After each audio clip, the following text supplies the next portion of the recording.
Why, hello there, old sports, and oh god, it's already happening! Silksong DLC is happening! Oh god, it's only been 3 months, I can't believe it!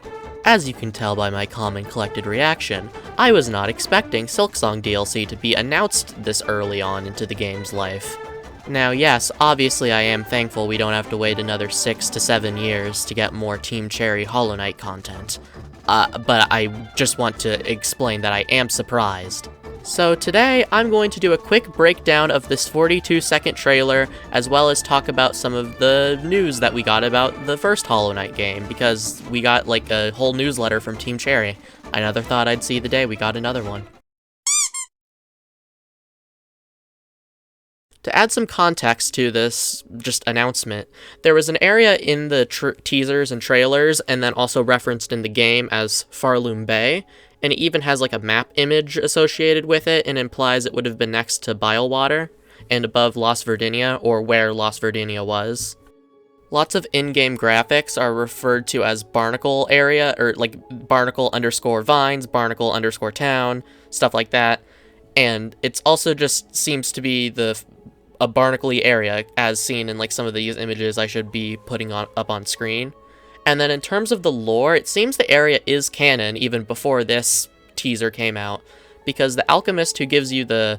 I can't pronounce his name, but he's the one who gives you the vial of plasmonium, and he basically states that his master discovered it at the farthest edge of Pharloom, hidden deep in salt-stricken waters, and it's probably implying that this is the Pharloom Bay. And then he also, or the same alchemist also has cut dialogue, where he mentions that Bylewater is the swamp besides the sea. So, it's pretty well implied that this is where this is supposed to be, and this is what he was referring to.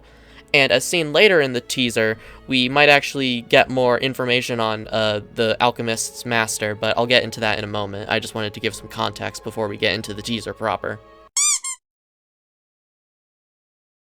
After a quick introductory shot, we get a quick glimpse of something that I think might be important.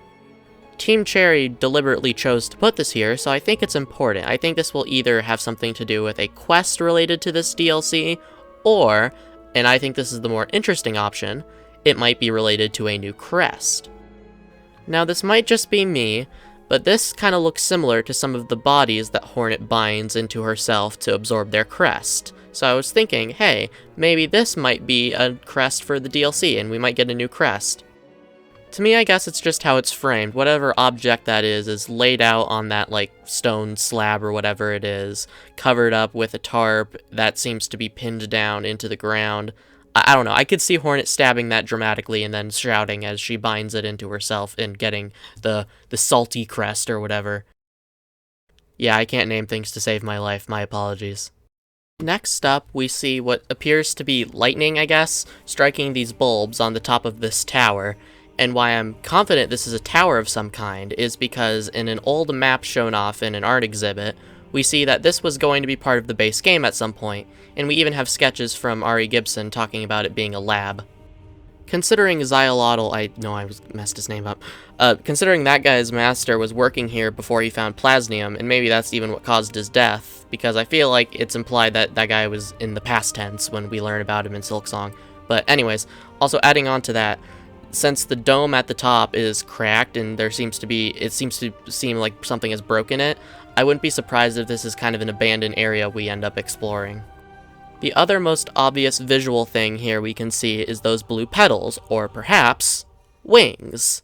Because as we know, plasmonium creatures tend to have blue wings, whether that be that of butterflies or the life seeds having those little wings.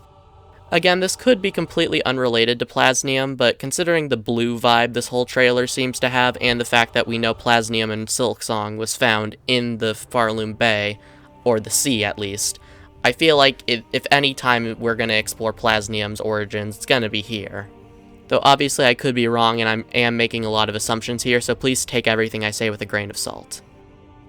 As lightning strikes the tower once more, the screen flashes white and we fade back in on an image of Hornet in front of that tower, but it seems to be lit up this time, though that may just be for this image. Again, I'm not sure, making assumptions here. We get the title drop of Sea of Sorrow, which means we'll either finally get to stop hearing about Zopo, or things will just get worse.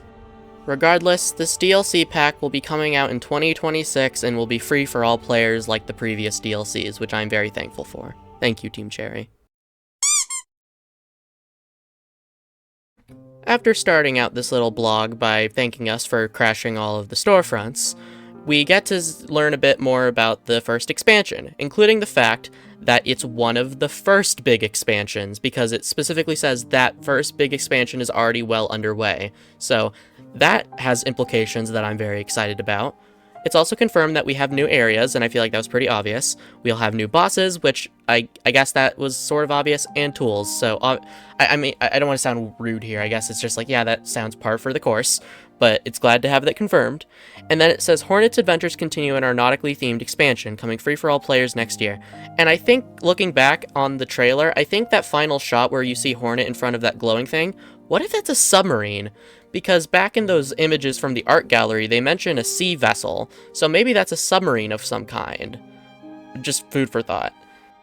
We also learn that since they're doing an upgrade for Switch 2 for the original Hollow Knight, us PC players will actually get that as well. And on the Steam page, you can actually use an opt-in feature for a beta to explore some of these new features, including the one I'm most excited about, being able to shut Sluber up once you have enough soul. Thank God. And that's pretty much all of the Hollow Knight Silksong news I have to share with you today. And honestly, I'm surprised I was able to take a 42-second teaser, a Steam forum, and a blog post, and manage to turn it into like a 7-minute video, so I probably talk too much. I apologize. Now, is making this video probably a stupid idea? Yes. But did it make me feel better for like 5 minutes? Also, yes. I don't know what that says about me.